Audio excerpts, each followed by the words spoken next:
Standard 10 Mathematics Part 2 Pythagoras Theorem Practice Set 2.1 Question 6, 7 and 8 by Mali DB.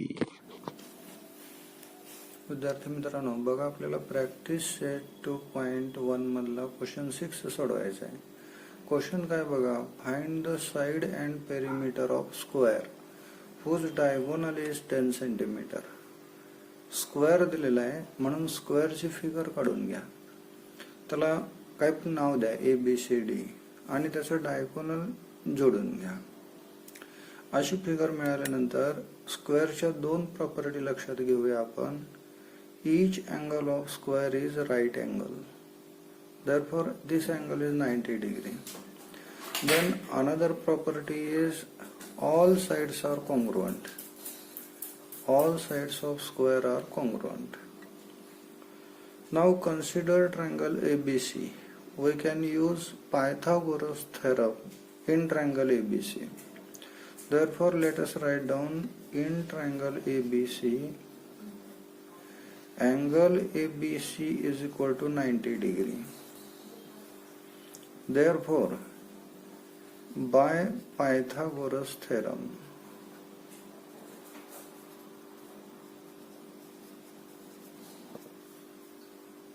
Pythagoras theorem 7th standard पासून आपण शिकत आलेला आहे. In right angle triangle, hypotenuse square is equal to side 1 square plus side 2 square. Suppose this side is x, therefore this also becomes x. AB is equal to BC is equal to x, say, suppose. Now let us write Pythagoras theorem. Side 1 square AB square plus side 2 square BC square is equal to hypotenuse square AC square. Now substitute values. AB is x square plus BC is x square is equal to AC is 10 square. हे addition बघा, 1x square plus 1x square, हे addition 2x square. 10 चा square लिहा 100, हे 2 upon ला घ्या. x square is equal to 100 upon 2. हे 2 ने डिवाइड करा. 2 1s are 2, 2 5s are 10, 0. Therefore x square is equal to 50. Taking square root of both sides, दोन्ही sides square root घेऊया. x square चा square root x, 50 चा root 50. आता या 50 चे फॅक्टर लिहू. x is equal to 50 असं लिहा 25 into 2. आता 25 चा स्क्वेअर रूट लिहा. x is equal to 25 चा स्क्वेअर रूट 5 आणि हे route 2. Therefore, value of x is 5 root 2 centimeter. x is side of square. Therefore, side of square is 5 root 2 centimeter. Now here is one more question. Find side and perimeter.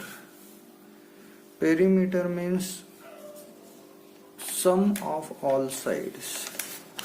Here all sides are congruent. Perimeter of square means sum of 4 sides. We can write it as 4 into side. Perimeter of square is equal to 4 into side. साइडची value आपण काढलेली आहे. 4 into साइडची value आलेली आहे 5 root 2. हे multiplication करा. 4 into 5 20 root 2 centimetre. तर असं perimeter is 20 root 2 centimetre. तर काय केलेलं आहे आपण, याच्यामध्ये फक्त स्क्वेअर काढलाय, डायगोनल जोडला आणि या ट्रायंगलला पायथागोरस थेरम अप्लाय केला, आपल्याला साइड मिळाली.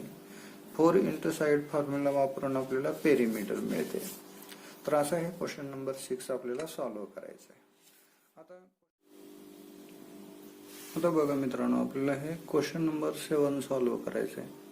क्वेश्चन नंबर 7 मध्ये हा राईट अँगल ट्रायंगल दिलेला आहे आणि हायपोटेनियस वरती परपेंडिक्युलर काढलेला आहे. दोन किमती दिलेल्या आहेत, GD 8 आणि GF 12 आणि हे तीन किमती आपल्याला काढायच्या आहेत. पहिलीची किंमत आहे EG. हे EG व्हॅल्यू काढण्यासाठी जर राईट अँगल ट्रायंगल मध्ये हायपोटेनियस वरती परपेंडिक्युलर काढला तर आपण जॉमेट्रिक मीन थेरम वापरू शकतो. म्हणून सुरुवातीला आपण असं लिहूया, हे इथलंच आहे असं हे लिहायचं आहे. In triangle DFE angle DFE is equal to 90 degree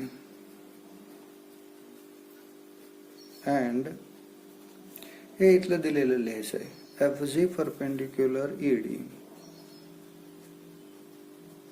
Therefore, आता आपल्याला जॉमेट्रिक मीन थेरम वापरता येईल. काय आहे जॉमेट्रिक मीन थेरम बघा, हा या दोन्हीचा जॉमेट्रिक मीन असतो. जॉमेट्रिक मीनचा स्क्वेअर म्हणजे या दोन्हीचं मल्टिप्लिकेशन इक्वल असतं. FG स्क्वेअर हे याचा स्क्वेअर घ्यायचं इज इक्वल टू या दोन्हीचं मल्टिप्लिकेशन घ्यायचं EG into GD. EG into GD. पुढे थेरमचं नाव लिहा, जॉमेट्रिक मीन थेरम. जॉमेट्रिक मीन थेरम. थेरमची नाव वगैरे पुढे समोर लिहायची. आता याच्यामध्ये व्हॅल्यू भरू. हे FG दिलेलं आहे 12 square is equal to EG माहिती नाही, हे EG असंच लिहा इंटू GD 8 दिलेला आहे, 8 लिहू. 12 चा स्क्वेअर लिहा.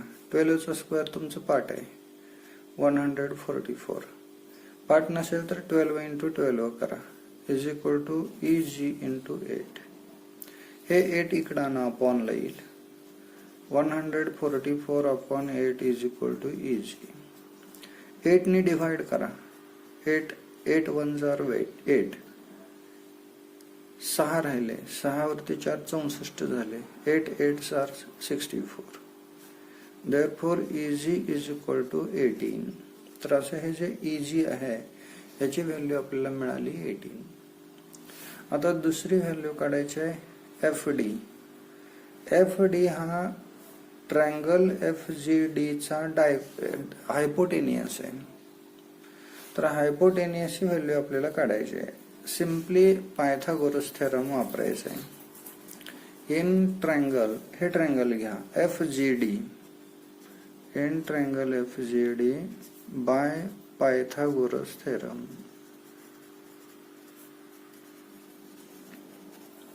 पायथागोरस थेरम काय, side 1 square plus side 2 square is equal to hypotenuse square.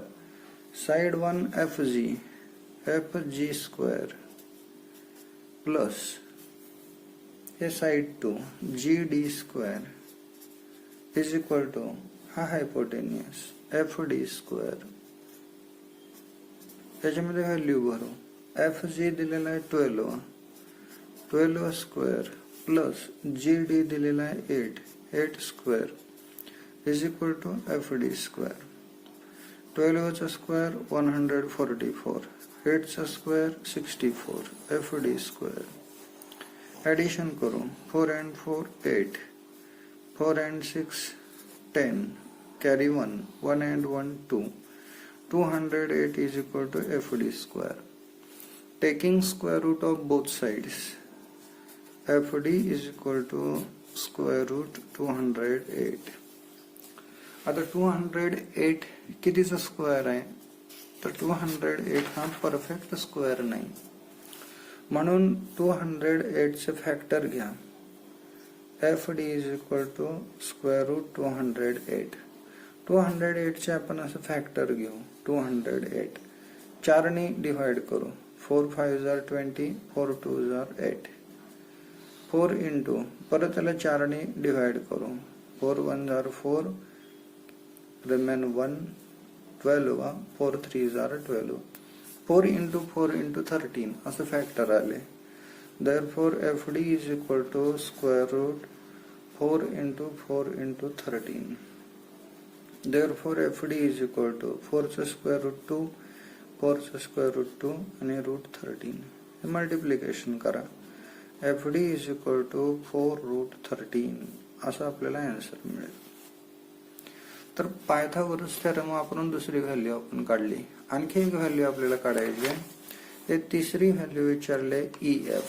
हे EF काढण्यासाठी या ट्रायंगलला पायथागोरस थेरम वापरायचा आहे. FGE in triangle FGE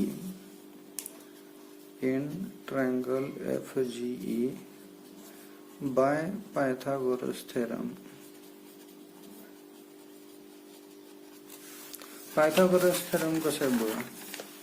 side 1 square FG square plus GE square FG square plus GE square is equal to hypotenuse square. हा hypotenuse आहे. Right अँगलच्या समोरची बाजू हायपोटेनियस EF स्क्वेअर. आता ह्याच्यामध्ये व्हॅल्यू भरू.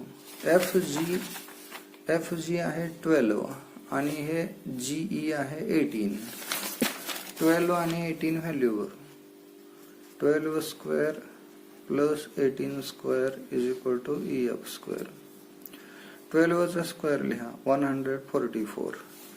18 चा स्क्वेअर 324. पार्ट नसेल तर 18 into 18 रफ कॅल्क्युलेशन करा. EF square. ऍडिशन करू. 4 and 4 8. 4 and 2 6. 1 and 3 4. 468 is equal to EF square. Taking square root of both sides, EF is equal to square root 468. 468 कितीचा square आहे? तो परफेक्ट स्क्वेअर नाही. मग 468 चे फॅक्टर लिहा. पहिल्यांदा 4 ने डिवाइड करू. 4 1 जार 4, 4 1 जार 4, रिमेन 2, 4 7 जार 38. याला 4 ने डिवाइड करता येणार नाही. 9 ने डिवाइड करू. 4 into 9 into 9 1 जार 9, रिमेन 2, 27, 9 3 जार 27. 4 into 9 into 13 असे फॅक्टर आले. तर आता हे फॅक्टर लिहू. EF is equal to square root 4 into 9 into 13. Therefore EF is equal to 4 चा square root 2, 9 चा square root 3 आणि root 13. मल्टिप्लिकेशन करू. EF is equal to 2 into 3 6 root 13. तर असं हे आपल्याला पायथागोरस थेरम वापरून EF ची व्हॅल्यू आपल्याला काढता येईल. आता हे एक्झाम बघा एकदम सोपा प्रश्न आहे हा. Find the diagonal of rectangle. हे whose length is 35 and breadth is 12. Diagonals काढण्यासाठी रेक्टँगल काढून घ्या. त्याचं ब्रेडथ आणि लेंथ लिहून घ्या आणि त्याचं डायगोनल जोडून घ्या. तर याच्यामध्ये आपल्याला या ट्रायंगलला फक्त सिम्पली पायथागोरस थेरम वापरायचा आहे. In triangle ABC by Pythagoras theorem. याच्यामध्ये फक्त आपल्याला पायथागोरस थेरम वापरायचा आहे. काय पायथागोरस थेरम बघा. Side 1 square AB square plus side 2 square BC square is equal to hypotenuse square AC square. Let us substitute values. AB is 12. Put AB as 12. 12 square plus BC is 35. 35 square is equal to AC square. Write down square. 12 square is 144. 35 square. 35 into 35. किंवा लास्टला जर 5 असेल तर आपल्याला orally त्याचं square लिहिता येतो. लास्टला 5 असेल तर याचं लिहायचं 25 आणि 3 च्या पुढचा नंबर 4.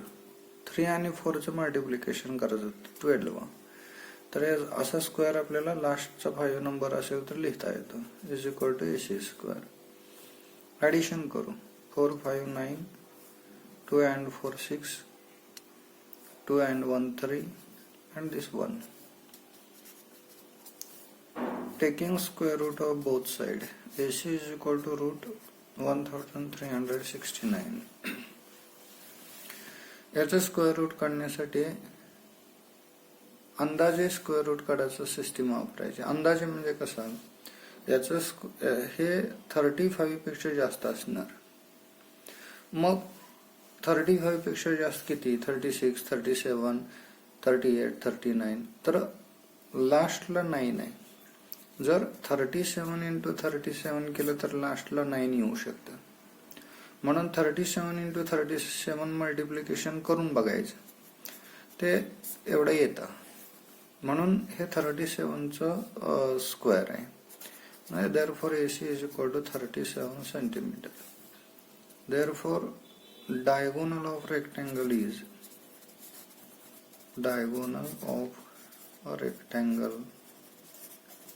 is 37 centimeter. असा आन्सर लिहायचं.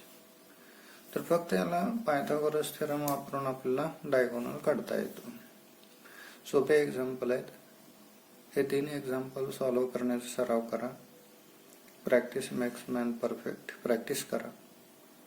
व्हिडिओ आवडला लाईक करा, शेअर करा, कमेंट करा. थँक्यू.